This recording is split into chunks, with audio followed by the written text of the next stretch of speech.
오늘 우리에게 주시는 생명의 말씀은 에베소서 5장 8절에서 14절 말씀입니다.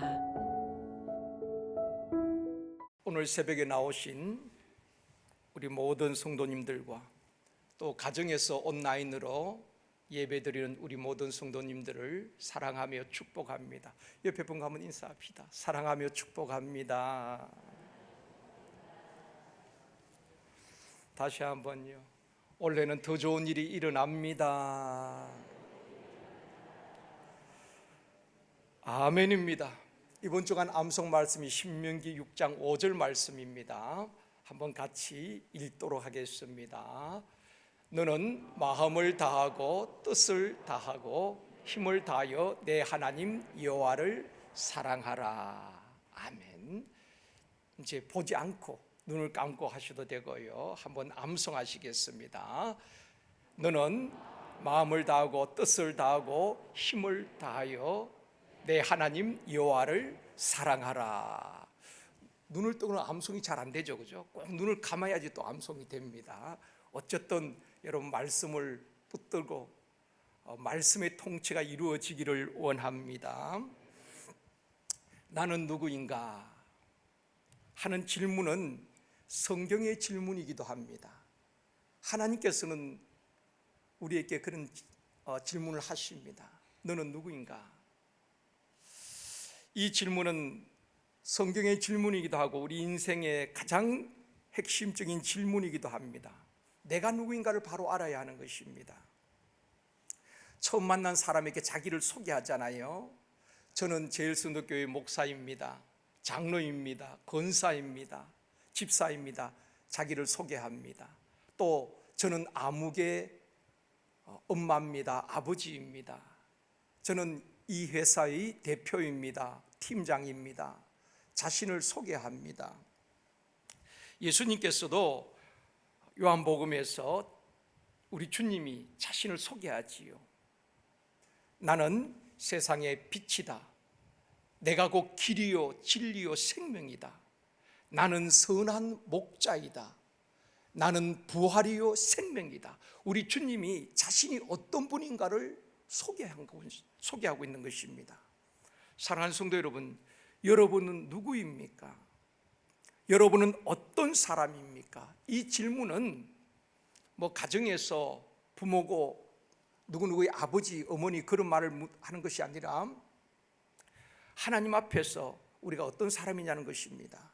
성경에 보면은 예수님을 만난 사람들은 공통점이 있습니다.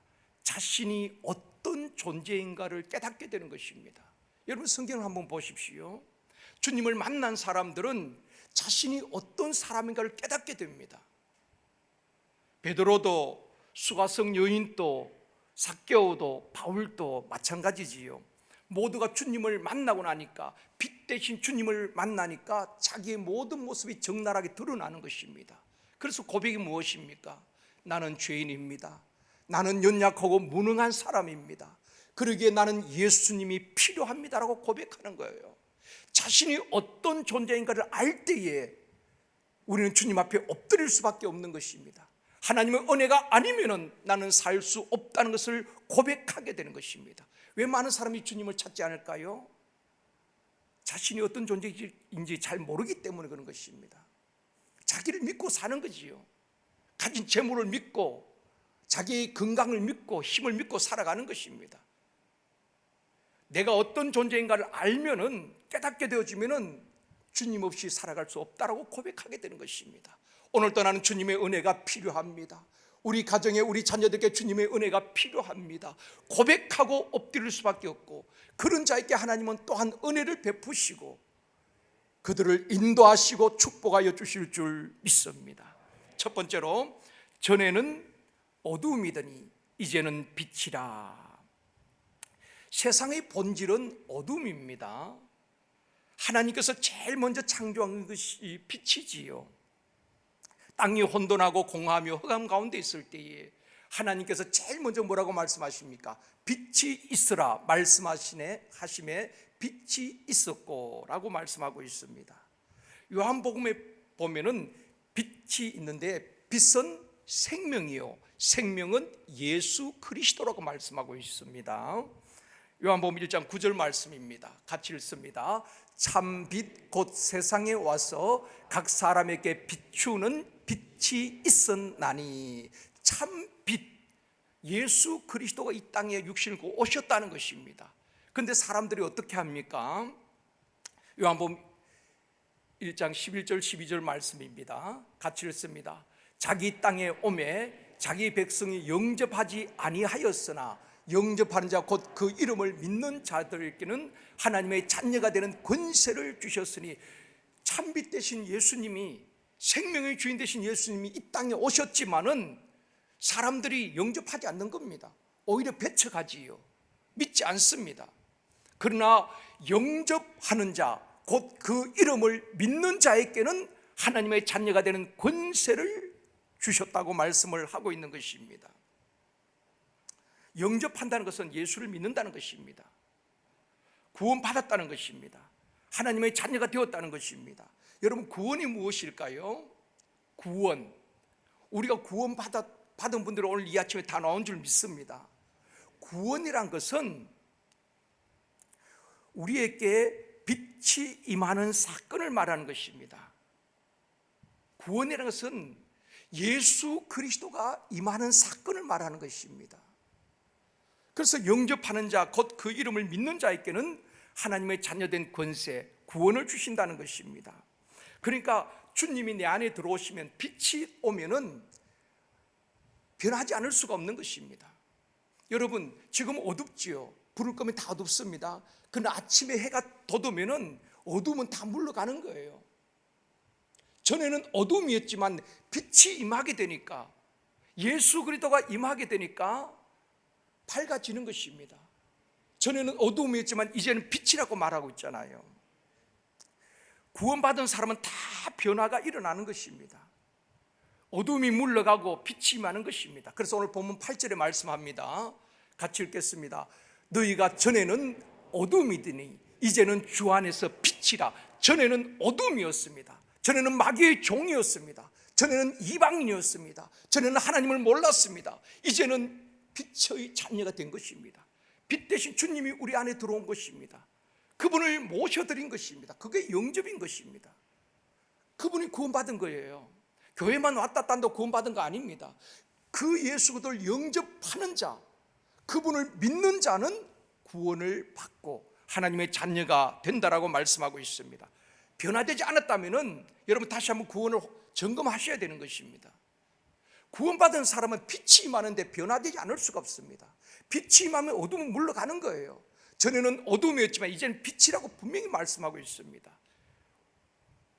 우리는 빛의 자녀가 된 줄 믿습니다. 성경에 보면은 복음이 가는 곳에, 빛이 임하는 곳에 놀라운 역사들이 일어났습니다. 예루살렘 교회에 큰 핍박이 있을 때에 사도회에는 다 사마리아로 또 여러 지역으로 흩어지게 되는 것입니다. 사도행전 8장 4절 5절 말씀입니다. 같이 읽습니다. 그 흩어진 사람들이 두루 다니며 복음의 말씀을 전할세 빌립이 사마리아 성에 내려가 그리스도를 백성에게 전파하니. 예루살렘 교회에 큰 핍박이 있을 때에 사도들 외에는 다 흩어지게 되는 것입니다. 흩어진 사람들이 어떤 사람은 구브로로, 어떤 사람은 구레네로, 어떤 사람은 사마리아로 다 흩어지게 되는 거예요. 그때 이 빌립은 사도 빌립을 말하는 것이 아닙니다. 빌립 집사, 초대교회 7집사 가운데 한 사람 빌립 집사를 말한 것입니다. 이 평신도 빌립 집사는 어디로 갑니까? 사마리아로 가게 되는 것입니다.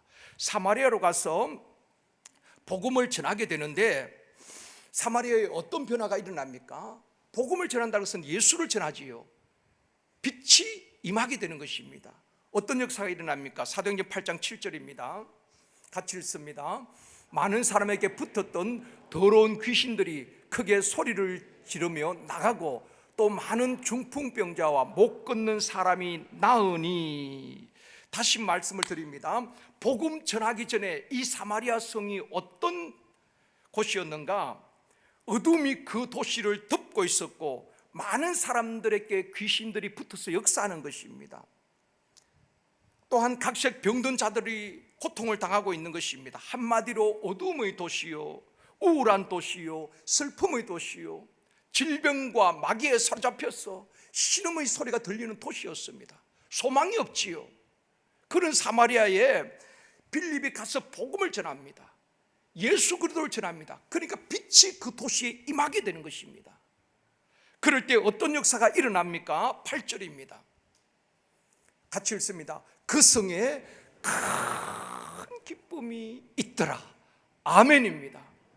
기쁨이 없는 그 사마리아, 귀신에 사로잡혀서 질병에 붙잡혀서 고통당하고 신음하고 있는 그 도시에 빌립 지사가 가서 복음을 전하니까 그 도시가 완전히 변화된 것입니다.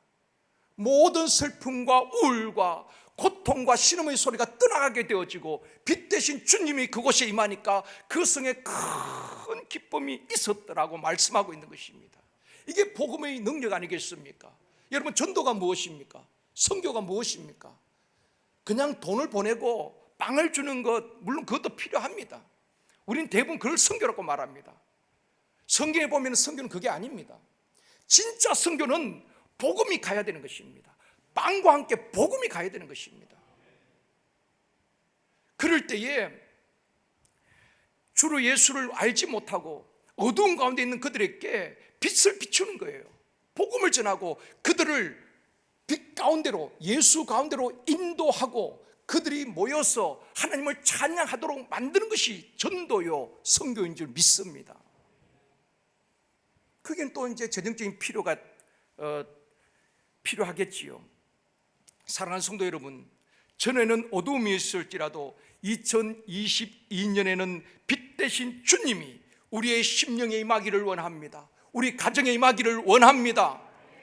여러분의 쉼터에 임하기를 원합니다. 왜 쉼터가 우울합니까? 모이면 한숨과 탄식 소리밖에 없습니까? 빛 대신 주님이 그곳에 임하시면은 모든 어둠이 물러가고 신음 소리가 물러가고 인생의 문제가 해결되어지고 큰 기쁨이 그 샘터에 있지 않겠습니까? 우리의 삶의 현장, 사역의 현장에 빛 대신 주님이 임하는 역사가 있기를 원합니다. 그래서 더러운 귀신들이 떠나가게 되어지고 각색 질병이 낫게 되어지고 우리 심령 속에도 가정에도 교회에도 자녀들에게 큰 기쁨이 있기를 주님의 이름으로 축원합니다. 그런데 마귀가 쉽게 떠나지 가지 않지요. 마귀는 우리 가정의 주인 노릇 하려고 하는 것입니다. 내 마음 속에서 마귀가 자기가 주인 노릇 하려고 하는 것입니다. 잘 떠나가지 않습니다. 그렇기 때문에 날마다 선포하고 영적 싸움을 싸워야 하는 것입니다. 우리가 빛의 자녀인데 일어나서 세상에 빛이 되고 빛을 비춰야 하는데 여전히 어두운 가운데 있고 영적 잠을 자고 있다는 것입니다. 두 번째로, 잠자는 자여 깨어서 일어나라. 오늘 설교 제목입니다. 본문 14절입니다. 같이 읽겠습니다. 그러므로 이르시기를 잠자는 자여 깨어서 죽은 자들 가운데서 일어나라. 그리스도께서 너에게 비추이시니라 하셨느니라. 여기서 죽었다는 것은 영적 죽음을 말하는 것입니다. 잠자는 자여 깨어서 죽은 자들 가운데 일어나라. 사도 바울이 에베소 교회 성도들 향하여서 외치는 말씀인 것입니다. 에베소 교회 성도들이여, 잠자는 자들이여 깨어서 일어나라. 깨어서 일어나라. 영적 잠에서 일어나라고 외치고 있는 것입니다. 오늘날 영적으로 깨어있지 못하고 영적 잠든 성도들이 얼마나 많은지 모릅니다. 영적으로 잠자고 있는지도 모르는 것입니다. 하나님께서 요나에게 니느웨에 가서 복음을 전하라고 명하셨습니다. 니느웨에 가서 외치라고 말했지요. 그런데 요나는 하나님 말씀에 순종하지 아니하고 사명을 버리고 다시스로 가는 배에 올라타게 되는 것입니다. 그리고 배 밑층에 내려가서 잠을 자게 되지요. 요나 1장 5절 말씀입니다. 같이 읽습니다. 사공들이 두려워하여 각각 자기의 신을 부르고 또 배를 가볍게 하려고 그 가운데 물건들을 바다에 던지니라. 그러나 요나는 배 밑층에 내려가서 누워 깊이 잠이 든지라. 지금 사공들이 자기들의 신을 부르고 폭풍을 만났어. 배를 가볍게 하려고 물건들 다 바다에 던지고 난리를 치는데도 요나는 배 밑층에 내려가서 누워 깊이 잠이 들었다는 것입니다. 사명자가 잠을 자고 있었어야 되겠습니까? 그때 6절에 보면 말씀합니다. 같이 읽습니다. 선장이 그에게 가서 이르되 자는 자여 어찌함이냐, 일어나서 내 하나님께 구하라. 선장이 오히려 그 불신자가 사명자를 깨우는 것입니다. 자는 자여 어찌밌냐, 일어나서 내 하나님께 구하라고 말하고 있는 것입니다. 예수님께서 겟세마네 동산에서 십자가를 지시기 전에 겟세마네 동산에서 땀이 피가 되도록 혼신의 힘을 다해서 진액을 쏟는 기도를 합니다. 그러면서 제자들께 계속 뭐라고 말씀합니까? 너희들도 깨어서 기도하라. 시험에 들지 않게 깨어 있으라. 시험에 들지 않게 깨어 있으라. 3번씩 그렇게 권면하지요. 기도하시다 와보니까 또다시 자고 있는 것입니다. 시험에 들지 않게 깨어 기도하라고 주님께서 말씀하셨지만 제자들은 깨어 있지 못했습니다. 마태복음 26장 40절에서 말씀합니다. 같이 읽습니다. 제자들에게 오사 그 자는 것을 보시고 베드로에게 말씀하시되 너희가 나와 함께 1시간 또 이렇게 깨어 있을 수 없더냐. 제자들이 자고 있습니다. 그 모습을 보고 너희들이 1시간 동안도 나와 깨어 있을 수 없더냐. 깨어 있지 못하고 잠자고 있던 제자들은 결국 어떻게 됩니까? 무리들이 예수님을 붙잡으러 올 때에 다 예수를 버리고 도망갔다고 말씀하고 있는 것입니다. 다 시험에 든 것이지요. 사랑하는 성도 여러분, 깨어있는 저와 여러분이 되어지기를 원합니다. 영적으로 깨어있기를 원합니다. 여러분의 가정의 기도의 파수꾼이 되어지기를 원합니다. 교회의 기도의 파수꾼이 되어지기를 원합니다. 파수꾼이 없으니까 적이 들어와도 모르는 것입니다. 그래서 망대에서 밤에도 깨어서 지키는 그 파수꾼, 오늘 이 새벽에 나온 여러분 한 분 한 분이 가정에서 온라인으로 드리는 모든 성도들이 여러분의 가정을 지키는 영적 파수꾼이 되어지기를 원합니다. 여러분, 다윗이 가장 두려워한 것이 뭔지 아셔요? 적들이 다윗을 공격하고 죽이려고 하지만은 다윗이 진짜 두려워한 것은 원수들이 아닙니다. 적이 아니에요. 시편 13편 3절 말씀입니다. 같이 읽겠습니다. 여호와 내 하나님이여 나를 생각하사 응답하시고 나의 눈을 밝히소서. 두렵건대 내가 사망의 잠을 잘까 하오며. 여러분, 다윗이시거든요. 다윗이 가장 두려워한 것은 적들도 두렵지만은 원수의 공격도 두렵지만은 그보다 더 두려웠던 것은 내가 사망의 잠을 잘까 하오며. 내가 두렵건대 사망의 잠을 잘까 하며. 사랑하는 성도 여러분, 우리가 영적 깊은 잠에 빠지지 않기를 원합니다. 한 해를 시작하면서 우리 모두가 영적으로 깨어나기를 원합니다. 기도의 줄을 놓아버렸던 분들, 기도의 창문을 닫았던 분들, 다시 한번 하나님 앞에서 나는 하나님의 도우심이 필요합니다. 우리 자신의 실존을 깨닫고 우리 가정은 하나님의 도우심이 필요합니다. 우리 자녀들 하나님이 도와주셔야 됩니다. 하나님 앞에 눈물로 기도하고 호소하는 저와 여러분이 되어지기를 원합니다.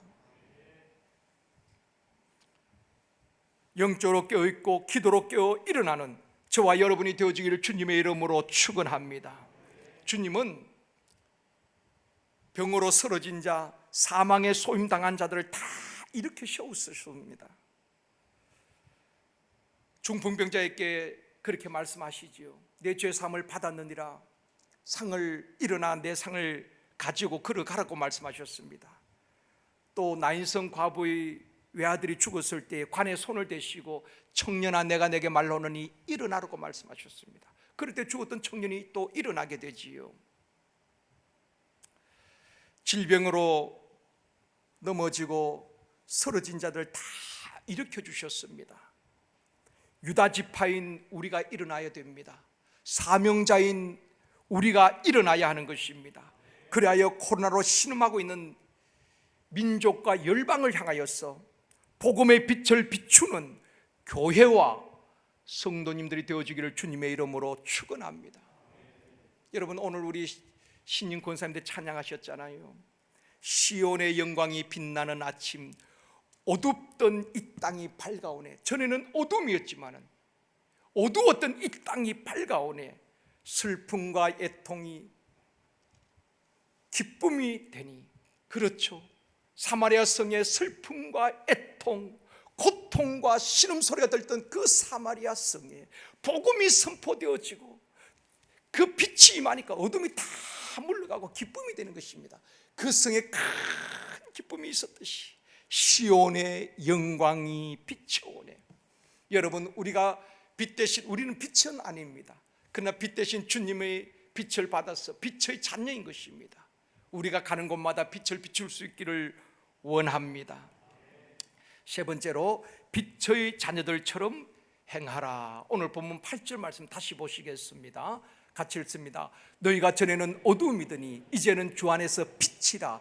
빛의 자녀들처럼 행하라. 아멘. 영적으로 깨어있고 기도하는 하나님의 사람, 저와 여러분이 가는 곳마다 어둠이 물러가는 역사 있기를 원합니다. 빛 대신 여러분이 가서 기도할 때마다 그 가정에, 또 샘터에, 우리 자녀들 가정마다 어둠이 다 물러가는 역사 있기를 원합니다.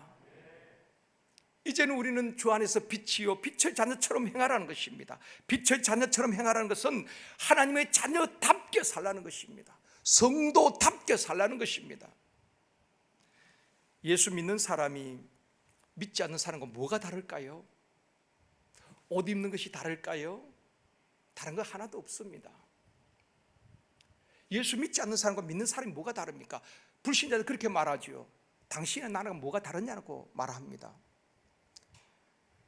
여러분, 예수 믿는 사람들은 복을 받아서 좋은 차를 타고 다니고 좋은 집에 다니고 명품 옷을 입고 명품 가방을 들고 다닙니까? 예수 믿는다고 다 모든 일이 형통합니까? 결코 그렇지 않습니다. 오히려 믿지 않는 사람들, 죄악 가운데 사는 사람들이, 어두운 가운데 사는 사람들이 우리보다 더 잘 사는 사람들 얼마나 많이 있습니까? 그것으로 구분되는 게 아닙니다. 믿는 사람과 믿지 않는 사람이 뭐가 차이가 있는가? 초대교회 성도들을 보면 예수 때문에 오히려 핍박을 받았습니다. 예수 때문에 고난을 당했습니다. 예수 때문에 정든 집을 떠나야만 했습니다. 예수 때문에 오히려 동굴, 토굴, 그 광야를 방황하면서 때로는 배고픔을 참고 견디어냈습니다. 그렇다면 예수 믿는 사람과 믿지 않는 사람 뭐가 다른가? 예수 믿는 사람은 믿지 않는 사람에게 없는 것이 있습니다. 그거 뭔지 아세요? 예수 그리스도입니다. 믿지 않는 사람은 예수를 영접하지 않았기 때문에 그 안에 예수가 없어요. 생명이 없습니다. 그러나 믿는 예수를 영접한 저와 여러분께는 생명이 있는 줄 믿습니다. 영생이 있습니다. 구원이 있습니다. 평안이 있습니다. 기쁨이 있는 것입니다. 그게 달라요. 우리가 똑같이 살아가지만은 예수 믿는 사람은 우리 안에 예수가 있어요. 세상이 줄 수 없고 빼앗을 수 없는 평안이 있습니다. 아멘이지요. 세상이 줄 수 없는 기쁨이 있습니다. 여러분, 세상에 기쁨이 있나요? 물론 죄악에도 순간적인 기쁨이 있겠지요. 그러나 세상은 우리에게 기쁨을 줄 수가 없습니다. 세상에서 들려오는 소식은 늘 절망적인 소식이 많지요. 그러나 기독교는 희락의 종교입니다. 기쁨의 종교인 줄 믿습니다. 여러분, 그걸 회복하셔야 되는 것입니다. 빛의 자녀가 무엇입니까? 빛 대신 주님이 내 마음속에 임하실 때에 모든 어둠이 떠나가게 되어지고 슬픔과 애통이 떠나가게 되어지고 큰 기쁨이 임하게 되는 것입니다. 오늘 찬양하셨잖아요. 슬픔과 애통이 기쁨이 되고 그게 빛이 임했다는 것입니다. 그런 역사가 우리 모두에게 있기를 원합니다. 여러분, 사람이 내가 평안이 있고 기쁨이 있으면 주변 사람들을 다 편안하게 합니다. 엄마가, 아버지가 막 기쁘고 마음이 평안하면 그 온 가정 분위기가 다르겠지요. 직장 분위기, 그런 사람이 있으면 직장 분위기가 다릅니다. 그런데 아주 날카롭고 아주 막 마음이 불편하면 주변 사람들까지 아주 불편하게 만드는 거예요. 그렇죠. 여러분, 남편이 막 스트레스 받아가 막 화가 잔뜩 나서 집에 오면 집안 분위기가 설렁하잖아요. 그럴 때 우리가 가정에 우리가 먼저 하나님 주신 이 평안과 기쁨을 회복해야 하는 것입니다. 이게 세상 사는 것과 다른 거예요. 그래서 우리가 먼저 염려와 근심, 무거운 짐을 주께 다 맡기고 참 자유와 기쁨을 누리고 간증할 수 있기를 원합니다. 어떤 교회에서 부흥 비결을 소개했는데요, 실제적으로 믿지 않는 불신자들이 그 주변에 있는 사람들에게 교회 가려면 저 교회 가라고 소개한다는 것입니다. 그 교회만. 그래서 어떤 분들이 이사를 와가지고 택시를 타고 기사님께 혹시 좋은 교회 있으면 좀 소개해달라고 그러면 꼭 그 교회를 소개한다는 것입니다. 왜 그 교회를 가라고 하는가, 소개하는가 하면은 그 주변에 있는 불신자들이나 기사분들이 동일하게 하는 말이 그 교회에서 예배를 드리고 성도들이 나오는 모습들이 너무 하나같이 밝다는 것입니다. 예배드리고 나오는 그 모습들이 너무나 아름다울 정도로 표정이 밝다는 것입니다. 그 교회, 그래서 그 교회를 소개하는 것입니다. 그 교회가 우리 제일성도교회가 되었으면 좋겠어요. 예배 드리고는 막 화가 잔뜩 나가서 막 얼굴을 그렇게 붉히고 가는 것이 아니라 정말 천사처럼 빛나는 얼굴로 갈 때에 사람들이 얼마나 궁금하겠습니까? 아니, 저 사람들이 이 코로나 시대에 뭐가 저렇게 좋았어? 저렇게 얼굴이 그냥 밝을까? 어떻게 저렇게 피부가 아름다울까? 그런 궁금증이 있어야 되는 것입니다. 어떤 분들은 제게 듣기 좋으라고, 목사님 피부가 너무 좋아요, 30대 같아요, 40대 같아요 그래요. 듣기 싫지는 않아요. 여러분, 좀 그런 사람들 좀 궁금해야 안 되겠습니까? 그래서 여러분들이 막 사람들이 아무개 엄마 어느 피부과에 다니냐고, 어떤 약을 먹냐고 막 그런 궁금해야 되는 것입니다. 하도 얼굴이 밝으니까, 피부가 좋으니까, 아 그래 나 제일성도교회 피부과에 다녀, 뭐 그런 말을 할 수 있어야 안 되겠습니까? 어떤 약을 먹었기에 그렇게 좋으냐고, 어떻게 그런 맨날 기쁨이 있냐고. 그러면 아 나는 약을 먹고 있다고, 신약과 구약을 먹고 있다고, 뭐 이렇게 좀 소개를 해야 안 되겠습니까? 그냥 사람을 만나도 불평하고 원망하고 그냥 오늘 죽을 것처럼 얼굴이 막 찡그러지고, 그러니까 그 모습을 보면서 교회 가고 싶겠냐 말입니다. 여러분 같으면 교회 가고 싶겠습니까? 여러분 직장 출근해도 그냥 내가 기분 좋게 출근했는데 인상을 팍 쏘고 그러면 그 사람 때문에 하루 종일 기분이 얹잖아요. 내가 기분 좀 우울해도 막 환영해주고 오늘도 좋은 아침입니다, 커피도 주고 이렇게 하면 얼마나 기분이 좋아지겠습니까? 이게 빛의 자녀의 삶이란 말입니다. 빛 대신 주님이 내 안에 왔는데 왜 우중충하게 살아가야 됩니까? 올 한 해 우리가 빛의 자녀답게 살도록 힘씁시다, 애씁시다, 노력합시다. 빛 대신 주님이 오시면 이런 변화가 일어난다 이 말입니다. 여러분 감정에 매여 살지 마십시오. 감정을 하루에도 수십 번 변하는 것입니다. 오직 빛 대신 주님의 통치가 이루어지고 성령이 우리를 사로잡을 때에 어떤 상황에서도 기뻐하고, 말씀처럼 항상 기뻐하고 범사에 감사하며 그 얼굴이 해같이 빛나는 역사가 있게 될 줄 믿습니다. 이런 역사가 우리 모두에게 가정마다 일어나기를 원합니다. 말씀을 맺겠습니다. 영적 침체 자리에서 우리 모두가 일어나기를 원합니다. 잠자던 자리에서 일어나기를 원합니다. 슬픔의 자리에서 일어나고, 낙심의 자리에서 일어나고, 게으름의 자리에서 일어나고, 어둠의 자리에서 일어나고, 병든 자리에서 다 일어나서 우리가 빛 대신 주님의 그 빛을 받았어. 전에는 어두움이지만 이제는 빛의 자녀답게 빛을 비추며 살아가는 우리 모두가 되어지기를 주님의 이름으로 축원합니다.